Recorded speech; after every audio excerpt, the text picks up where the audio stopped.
Palaban na binuwaltahan ni Senador Jigo Estrada sa isang privilege speech. Abangan ng didikdik daw sa kanya sa pork barrel scam.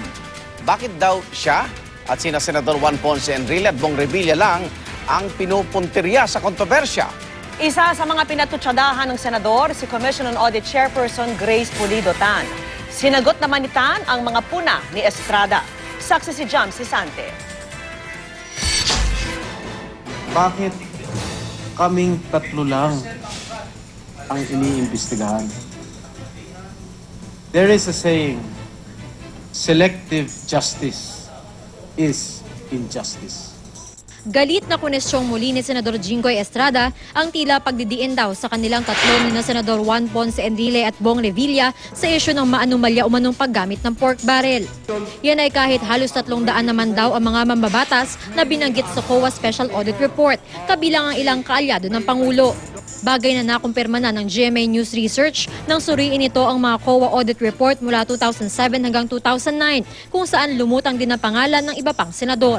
We have yet to be afforded the opportunity to confront the evidence thrown against us. But sadly, in the eyes of the Filipino people, we have already been marked and portrayed as the worst thieves and scoundrels. At tila kulang pa rin daw ang mga nabanggit sa report dahil kalahati lang na nirelease na pork barrel ang nasuri. The COA report also said that it was not able to establish the total releases for each legislator. Kulang na kulang. Kaya ba ho, 2 million pesos lang ang na-audit kay Congresswoman Henedina Abad, ang asawa ni Secretary Butch Abad ng Department of Budget and Management. 178 million pesos lang ang na-audit kay Congressman Neil Tupas. 197 million pesos lang ang na-audit kay Congressman Isidro Ungab. 351 million pesos lang ang na-audit kay Senator Alan Peter Cayetano. 5 million pesos lang ang na-audit sa PDAF ni dating Senador Mar Rojas. 3 million pesos lang ang na-audit kay Senator Antonio Trillanes. Samantala, ang kay Enrile, kay Revilla at kay Estrada ay bunusisi at tiningnan ang kabuuan ng kanilang PDAF. What makes us so special? Chairwoman Grace Pulido Tan. Sagot dito ni Tan, imposible talaga ang kumpletong audit. From his own mouth kanina, ang dami niyang sinabing mga pangalan na hindi sa oposisyon. Na hindi kami selective. Kulang-kulang daw. Kasi kung anong lumabas sa dokumento, 2 million lang yung na-release kay Mrs. Abad, edi 2 million, kung 108 ang na-release kay Tupas, edi 108, we cannot manufacture figures. Inungkat din ni Estrada ang pagtutok lang sa 8 NGO ni Janet Lim Napoles nang humarap si Tan sa Senate Blue Ribbon Committee. Kahit 82 daw ang questionableng NGO na nasilip ng COA. Ang nakakamangha dito, noong ipinababanggit na sa kanya ang iba pang pangalan ng mga mambabatas, tinanong ni Senador Nancy Binay kay Chairwoman Grace Pulido Tan, sino pa ang mga mambabatas na itinutukoy mo sa iyong committee report? Ano ang ginawa ni Chairwoman Grace Pulido Tan? She suddenly excused herself. Biglang nahilo si Chairwoman Grace Pulido Tan at umalis. Binalikan ng saksi ang pagdinig at doon may nabanggit namang ibang mamabatas tulad ni Senador Ralph Recto. Ni minsan wala akong in-endorse na NGO, wala akong re-request na pondong ganyan. Pero hindi raw nabanggit sa pagdinig ang mga mambabatas na naglagak ng pork barrel sa mga lokal na pamahalaan kung saan nagkaroon ng mga questionabling transaksyon tulad ni House Majority Leader Boyet Gonzales at dating Anwaray Party List Representative Florencio Bem Noel. Lagi ho siyang wala rito sa ating bansa.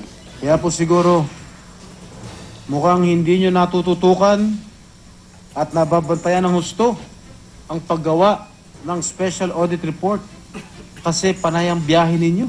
Wala mang special audit report tulad noong 2007 hanggang 2009. May regular audit reports din naman ng COA para sa taong 2010 hanggang 2012 na madadownload sa COA website tulad ng ginawa na ng GMA News Research.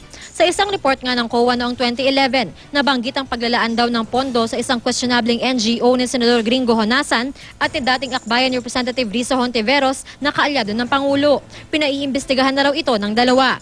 At kaugnay ng mga pahaging ni Estrada sa kanyang biyahe abroad, sabi ni Tan, I have been going abroad for official business.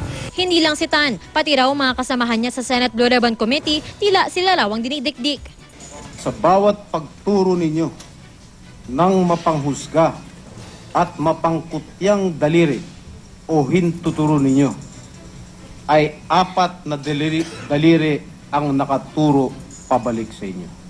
Huwag kayong magmalinis at lalong-lalo na huwag naman kayong masyadong hipokrito. Hindi namin siya pinag-iinitan. In fact, all the opportunities na siya sumagot kahit sa hearing ay binibigay. Binanggit din ni Estrada ang paggamit umano ng ehekutibo sa pork barrel nilang mga mamabatas para makontrol sila. Halimbawa, sa impeachment trial ni Noy Chief Justice Renato Corona, Those who voted to convict Renato Corona were allotted an additional 15 million pesos. That was provided in a private and confidential letter memorandum of the then chair of the Senate Finance Committee. Ang sinabi ni Senator Estrada sa akin, doon sa lounge, ang sinabi niya, hindi ko sinasabing bribe yun. Sa katunayan, hindi naka-influensya sa akin at yun hindi bribe. So I'm glad that there was a clarification. nausisa tuloy si Estrada kaugnay sa pahayag. Sa gitna ng paglalabas ng sama ng loob, inulit ni Estrada na handa silang harapin ang investigasyon. Ako si Jamsi Santay, ang inyong saksi.